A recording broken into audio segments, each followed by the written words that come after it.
I mean, Imus in the Morning, Chris Mad Dog Russo, you're on national level, and the book is so well received. We're going to go over to G3, if we will. There's a tie-in between your town that you presently live in, Yogi Berra, and the museum. Just give us a little bit of an overview of the genesis of the story. Well, I've lived in Montclair for about 18, 19 years, and I've raised 2 boys there.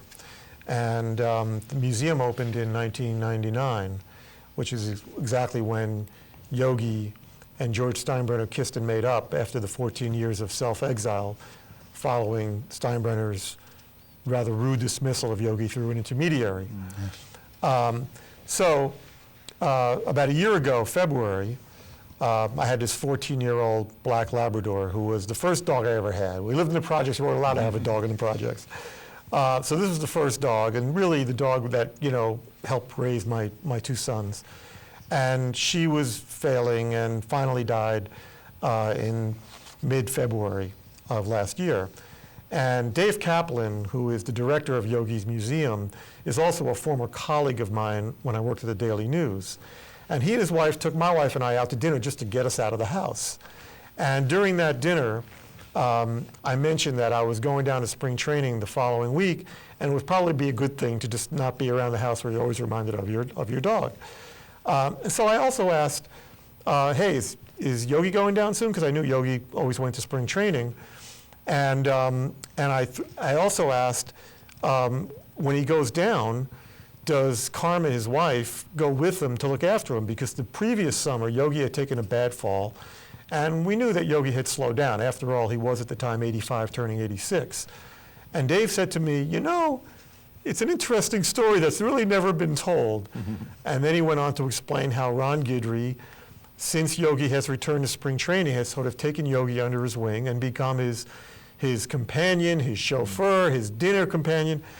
And he even had a cap that said, "Driving Mr. Yogi," written on it. And so that night as I was driving home, I was thinking to myself, let's see, we had spring training, we got Yogi who's a catcher, Guidry who's a pitcher. Geez, that could be a wonderful spring training story. And when I got down there, I pulled Ron aside, and he was initially reluctant to talk about his relationship with Yogi. He's a very private guy. But the more I talked about knowing the Berra family and that I'd already talked to Yogi and Carmen about it, he relaxed a little bit. We talked for about almost an hour. The story that I wound up writing did wind up on A1 of the New York Times, and the response to it was so overwhelmingly positive, not just from Yankee fans, but from Red Sox fans and from baseball fans on the West Coast, that the natural thing to do seemed to be to expand it to book form. And here we are a year later. Well, it's funny because you were on with Russ Salzberg, and it was late one night. I'm in my robe, just took a shower, and you're telling a story where you put the dog to sleep. I had tears in my eyes because my wife and I, we had just put our dog to sleep. And if anyone, is never a dog owner, they don't know how traumatic. It's a universal story of pain. But the thing is, and so I sat up in my chair because of that, because you started talking about Montclair. And just briefly, I want to mention that my brother and I, we have cousins that live in Montclair, Mary and Brian Zug, and they moved to Montclair, and we said we wanted to just pass by and just wish them well and see their new house. And Mary says, "Michael," she goes, "we know how big of a Yankee fan you are. Guess who lives in our town?" I go, "Who?" She goes, "Yogi Berra." I go, "What?" She says, "We literally got in the car. We're driving through the neighborhood, and said, that's where he lives. Beautiful house." But I wouldn't say it's a mansion, in terms of. I don't think it's, it's beyond his, his means. But the thing is that she says, I want to show you the museum. Also, do you have a few minutes? And we said, yeah. We go to the museum, and it's, as you said, it's on the grounds of Montclair State University, and the museum itself was just done so well. And one thing that jumped out at me, and I have to apologize to Vinny in the control room, if we could go over to G4, because you took on an iconic figure, and his baseball prowess speaks for itself. But one thing that struck me was, and I didn't know this at the time, but in World War II, he joined the Navy, and he volunteered for duty on a rocket boat that capsized on Omaha Beach during the D-Day invasion of Normandy. And when you think of Yogi, and you think of everything that he accomplished on the baseball field, and then when you think all of that happened after that, where 2,500 precious lives died on D-Day, and he was part of that, and his boat capsized.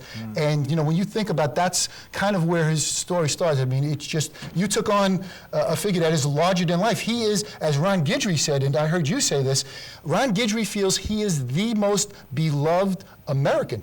So I mean, you had your hands full to deal with this topic and this individual. And thank you. I mean, but it was a challenge because to do nonfiction, you have to be honest, and the story does focus on Yogi, in his twilight years, and to be honest about it, you have to be able to say he's like most other 85, 86, 87-year-olds, somewhat set in his ways, can be demanding and a little cranky. But ultimately, as Jay said, I think when he called in, that the honesty only makes the relationship with Guidry all that more special, because you really do get a sense of how devoted Ron is to Yogi in their friendship. Right. And ultimately, Yogi comes out even more endearing, for having undergone, that examination